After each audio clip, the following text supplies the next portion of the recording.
Friends, it's Marie and welcome back to my channel. Today I am excited to be playing with this set from Spellbinders. Now this is a set that has dies as well as a glimmer plate, and you can see the glimmer plate right there. It's that really big ornament, and this is a Christmas theme set, and I think it's really gorgeous. So here is a card that I've already created with it. I've glimmered that ornament and I've gathered all of those die cuts around there. I think it's just gorgeous. I'm going to be doing another style today. I've gone ahead and I've die cut all of this greenery and those flowers out of some red and green paper, and I love that these dies not only cut but they add those details, those little lines into your die cut.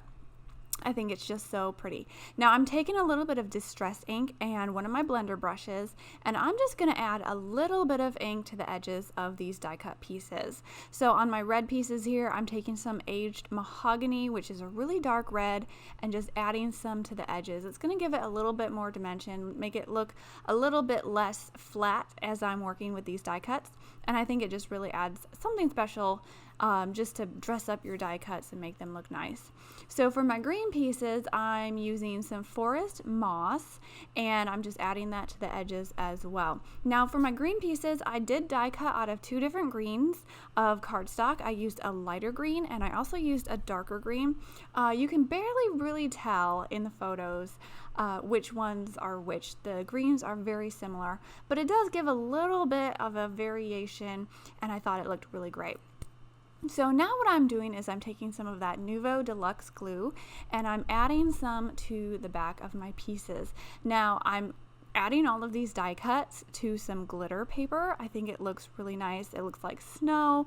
You got some of that glitter in the background, and I really love how this background turned out. I kind of want to do another one, but I wanted to say, if you're gluing pieces onto glitter stock, it really does work better if you use a liquid glue. Sometimes those tape runner adhesives don't work very well with the glitter stock because the liquid glue can kind of soak down into the cracks of that glitter and really adhere well. So I'd encourage you to try a liquid glue if you're working with glitter stock. So I'm just kind of arranging all of those die cuts on there. I sped up that process because it was a lot. You can see my background in the top left corner. I've got a stamp block on it so that it can dry and everything's laying flat. And I'm going to be going ahead and I'm going to be glimmering another plate from Spellbinders. This is a different set. It's a big sentiment that says Merry Christmas, and I'm trying to glitter on vellum. Now this is the first time I've done vellum glimmering on it. You can see when you put it on the heat, vellum likes to curl up. So what I did is I put a few shims over it, and then I put my glimmer plate on top of that, and then I just let the plate heat up like that. It won't hurt it if you just let it heat up with the plates on top.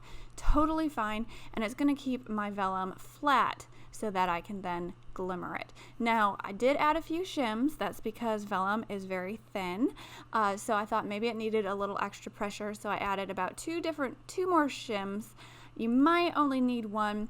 I think over glimmered it, because you'll see here when I pull the foil off, it leaves a little bit of foil in areas that I don't want foil, but I will show you how I kind of remedied that problem. It's a really quick and easy fix, but I've run it through my Platinum 6, I've foiled that vellum. You can just pull it off your glimmer plate and see the beautiful sentiment that is behind there. I just love glimmering all the things, and I think especially with Christmas coming up, I'm going to want to put some foil on all my Christmas cards.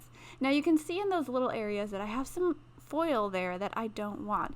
I am just taking a sand eraser and gently erasing that away.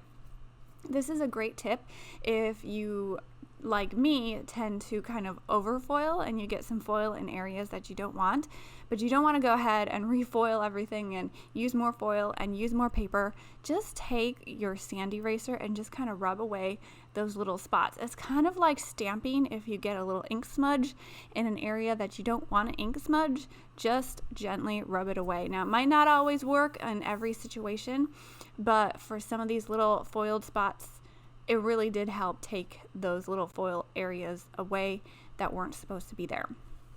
So now I'm just going to go, and since all my die cuts are dry on my glitter stock, I'm taking a long scissors and I'm just trimming it away around the edges.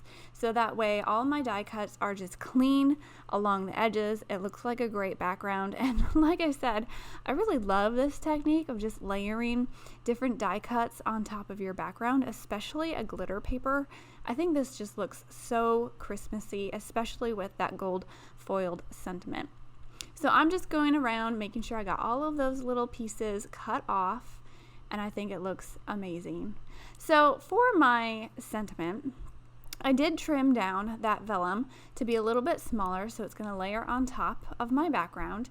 And hiding your adhesive on vellum can be a little bit tricky, but what I did is I just put my glue on the back of wherever it was foiled, and you don't really see that glue since it's hidden behind the foil.